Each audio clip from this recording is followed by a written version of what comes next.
पागल हो गई हो तुम? औरत होकर एक मर्द पर हाथ उठाती हो?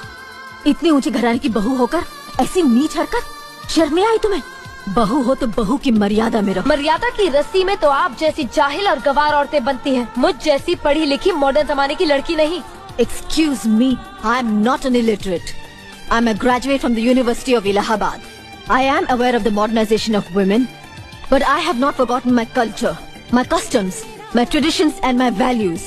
And most of all, I never ever forget that I am an Indian woman. Modern जमाने की औरत भी औरत ही होती है, उसे भी मर्द ही ब्याह कर ले जाता है, मर्द को ब्याह कर वो नहीं ले जाती। जमाने ख्याल और लिबास बदल देते हैं, औरत की शरीर की बनावट नहीं। लोग तुम्हारे ख्याल की लड़कियों को लज्जत का सामान भले ही समझते हो, इज्जत के काबिल कोई नहीं समझता। इज्जत आज भी उन्हीं औरतों की होती है जिनकी आंखों में हया हो, लाज हो, शर्म हो। लड़की जब अपने माँ बाप के घर होती है तब उसके कांधों पर अपने ही घर की इज्जत का बोझ होता है, लेकिन जब वो बहू बनकर ससुराल जाती है तब उसके कांधों पर एक नहीं। इस देश में पढ़ाई लिखाई करने वालों को मिलता क्या है? सारी जिंदगी माँ बाप की दौलत और मेहनत को बर्बाद करके लड़के डिग्री हासिल करते हैं, उसके बाद नौकरी के लिए ठोकरें खाते फिरते हैं। आधी जिंदगी पढ़ाई में गुजर जाती है, आधी जिंदगी ठोकरें खाने में गुजर जाती है। तो क्या फायदा ऐसा पढ़ाई हासिल करके? उल्टा पढ़ाई लिखाई हासिल करने के बाद मेहनत मजदूरी करते हुए शर्म आती है, क्योंकि दिमाग की दीवार पर डिग्री की छाप लग जाती है। जहाँ तक मेरे कंजूस होने का संबंध है, मैं इस लफ्ज़ से बुरा नहीं मानता, लेकिन मैं आपसे पूछता हूँ, एक माँ जिसके कई बच्चे हों और आप जाकर उस माँ से उसका एक बच्चा मांगे, वो माँ अपना बच्चा आपको कभी नहीं देगी। इसी तरह मैं भी अपनी मेहनत से कमाए हुए अपने एक एक पैसे को अपनी औलाद समझता हूँ।